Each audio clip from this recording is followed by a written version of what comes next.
Good evening అండి sir. Good evening అండి. So అమరావతిలో అంగరంగ వైభవంగా ప్రపంచ పర్యావరణ దినోత్సవ వేడుకలు జరిగాయి. గతంలో ఫోటోల కోసం మాత్రమే మొక్కలు నాటేవారన్నారు ముఖ్యమంత్రి. సో చెట్లు నరకడం దుర్మార్గం అన్నారు ముఖ్యమంత్రి చంద్రబాబు నాయుడు. అంటే ఎవరు నరికారు చెట్లు? చెత్త నుంచి కూడా విద్యుత్తును ఉత్పత్తి చేస్తున్నామన్నారు. ఎలా ఎలా సాధ్యం అవుతుంది విజయకిరణ్ గారు? సార్, ముందుగా మా తెలుగుదేశం పార్టీలో అంచెలంచెలుగా ఎదిగి రాష్ట్ర తెలుగు యువత అధ్యక్షుడిగా, ఉమ్మడి రాష్ట్రానికి అధ్యక్షుడిగా, అదేవిధంగా ఎమ్మెల్యేగా అనేకమైనటువంటి అభివృద్ధి కార్యక్రమాల్లో తనకంటూ ప్రత్యేక ముద్ర వేసుకున్నటువంటి మాగంటి గోపీనాథ్ గారు, యాక్చువల్గా అంటే మరి మీ స్క్రోలింగ్లోనే వెంటిలేటర్ పైన వస్తుంది. ఒకవేళ అటువంటిది ఏమైనా అవకాశం ఉంటే ఆయన తిరిగి రివైవ్ అవ్వాలని కోరుకుంటూ ఆయన కుటుంబానికి పూర్తిగా మా తరపు నుంచి దేవుడి ఆశీస్సులు ఉండాలని కోరుకుంటా ఉన్నామండి. ముఖ్యంగా సార్, ఇప్పుడు మొత్తం ఒక నాయకుడు రాష్ట్రాన్ని గురించి ఆలోచించే వాళ్ళు, లేదా రాష్ట్ర ప్రజల గురించి ఆలోచించే వాళ్ళు పరిపాలన చేస్తే ఏ విధంగా ఉంటుంది అంటానికి ఇది ఒక నిదర్శనం అండి.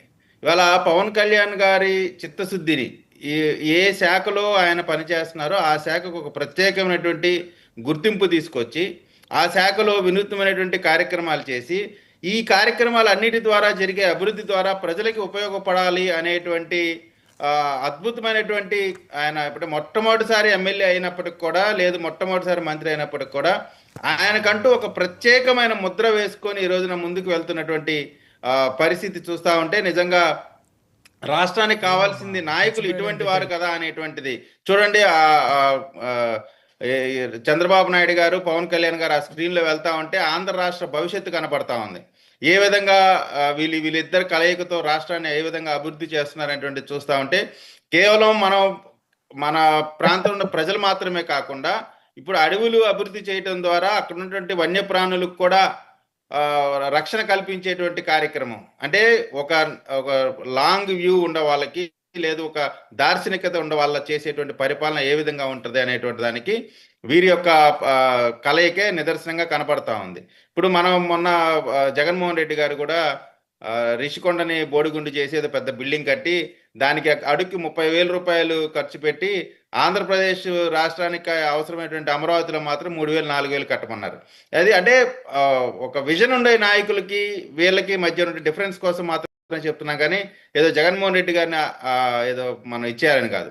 ఇప్పుడు ఫారెస్ట్కి సంబంధించి కూడా అండి మీరు చూడండి, జగన్మోహన్ రెడ్డి గారి పరిపాలనలో క్యాంపా నిధులు వినియోగం కానివ్వండి, అడవుల యొక్క విస్తీర్ణం తగ్గటంలో కానివ్వండి, ఎక్కడ కూడా నెంబర్సే చెప్తా ఉన్నాయి. ఇవాళ నేనేదో జగన్మోహన్ రెడ్డి గారి మీద విమర్శించాలి తెలుగుదేశం పార్టీ అనేటువంటిది కాదు, నెంబర్స్ చెప్తా ఉన్నాయి క్లియర్గా.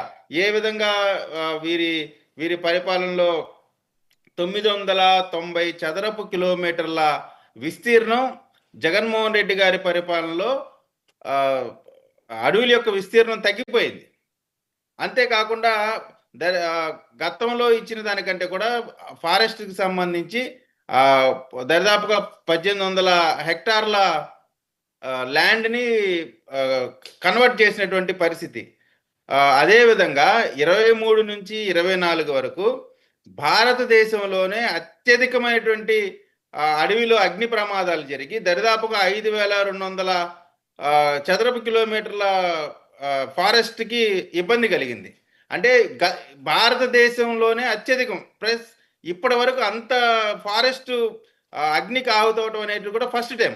అంటే ఇటువంటి ఏమి కూడా భవిష్యత్తులో జరగకూడదు. ఇప్పుడు చంద్రబాబు నాయుడు గారు ఏం చెప్పారు, కనీసం ఇప్పుడు యాక్చువల్గా మనకున్నటువంటి ఫారెస్ట్ డిపార్ట్మెంట్ వాళ్ళ యొక్క లెక్కల ప్రకారం 1,62,970 చదరపు కిలోమీటర్ల భూమి మన ఆంధ్రప్రదేశ్ విస్తరించి ఉంటే దాంట్లో 37,258 చదరపు కిలోమీటర్లు అడవుల విస్తీర్ణం ఉంది.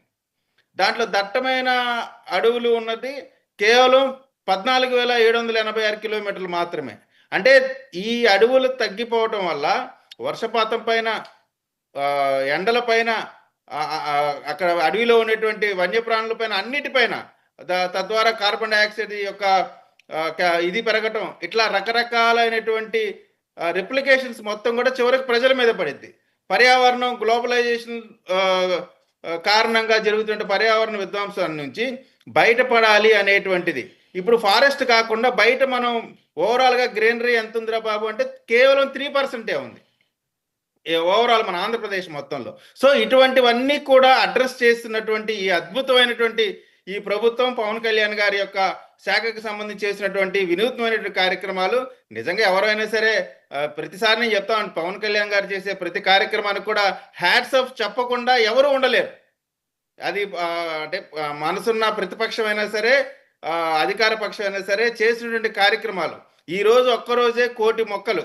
అంటే ప్రకృతి ఎంత అవసరం అనేది, ప్రకృతే మనకు ఆరోగ్యం అండి, ప్రకృతిలోనే అంతా ఉంటది. కాబట్టి ప్రకృతి పైన చేసినటువంటి ఈ కార్యక్రమాలకి ఖచ్చితంగా మనంతా కూడా సెల్యూట్ చేయాల్సినటువంటి అవసరం ఉంది. ఇప్పుడు క్యాంపా నిధులకు సంబంధించి కూడా దరిదాపుగా నాకు తెలిసి జగన్మోహన్ రెడ్డి గారి ఎంటైర్ పరిపాలన మొత్తంలో కూడా 263 కోట్లు మాత్రమే ఖర్చు పెట్టగలిగారు.